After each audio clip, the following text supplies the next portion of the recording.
baraka za Mungu. Unajua kuinuka na kuanza kumsema mtumishi wa Mungu vibaya ni kujitafutia laana wewe na kizazi chako. Sitaki niseme tu kwa maneno. Kasome Zaburi 105 mstari wa 15. Utaona Mungu anasema nini kwa habari ya masihi wake.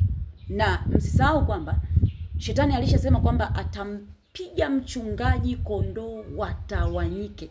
Kwa hiyo unapoona mtumishi wa Mungu anapitia changamoto, huwezi kumuombea, nyamaza kimya, kuepusha ghadhabu ya Mungu kwenye maisha yako. Kwa sababu ni mwanadamu kama wewe, na Mungu wakati anamchagua aliamini kabisa yeye ni mwanadamu, lakini ni lazima achague mtu mmoja au watu kadhaa watakaosimama kwa ajili ya watu wengine. Ndio maana mtumishi huyo anayepitia changamoto unacheka na kuziaki, ndio huyo ambaye jana ulikuwa na matatizo, yeye alikuombea, ulipita kwenye eneo fulani. Ndio huyo ulikuwa kwenye changamoto ya ndoa akakuombea. Ndio huyo ulikuwa kwenye changamoto ya kazi akakuombea. Kwa hiyo usijisahau ukaona kwamba labda mtumishi ni malaika.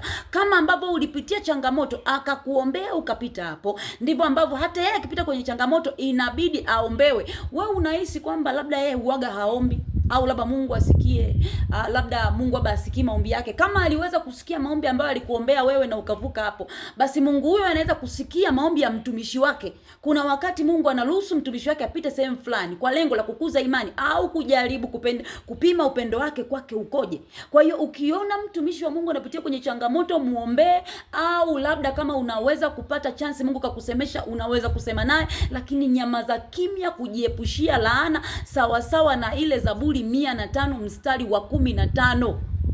Na kitu kingine, mtumishi wa Mungu anapopita kwenye changamoto yoyote ile, uwe na uhakika changamoto haimzui kufanya kazi ya Mungu. Yaani ataendelea tu kufanya.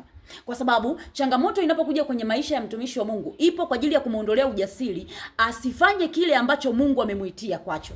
Kwa hiyo changamoto anayopitia mtumishi au tatizo lolote au jambo lolote ambalo litafanya wengine wakejeli, wengine wacheke, wasiokuwa na hofu ya Mungu, haliondoi ujasiri. Yaani kama huyo mtumishi ameitwa kwenye eneo la ndoa, basi adui anaweza kumjaribu kwenye eneo la ndoa ili aone kwamba sasa atapoteza ujasiri, ataendelea kuhubiri hilo eneo la ndoa. Kama ameitiwa kwa habari ya eneo lolote lile, atafanya bila kujali changamoto. Kwa sababu mbali na kwamba yeye apitie changamoto, kama mfano kwenye ndoa, labda changamoto ya watoto, Mungu alimuita yeye awe mtumishi. Kwa hiyo changamoto ya mtumishi haiondoi yeye kufanya utumishi. Kwa hiyo ninakusitu katika jina la Yesu akujiepushia ghadhabu ya Mungu juu ya maisha yako.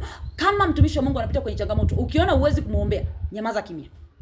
Huwezi, labda Mungu hajakusemesha chochote kuhusiana naye, huwezi kwenda kusema naye, nyamaza kimya, kuepusha ghadhabu ya Mungu kwenye maisha yako. Mimi mtumishi wa Mungu nakushauri tu, na Mungu wa mbinguni akusaidie, akupe kinywa cha kunyamaza kimya. Na ukumbuke hakuna jaribu ambalo linaingia kwenye maisha ya mtu ambalo linadumu milele. Uwe na uhakika linapita. Lakini wewe uliyekuwa unasema unacheka na kuziaki, umeshajitengenezea laana ambayo itadumu kwako na vizazi vyako. Ni kwa sababu gani?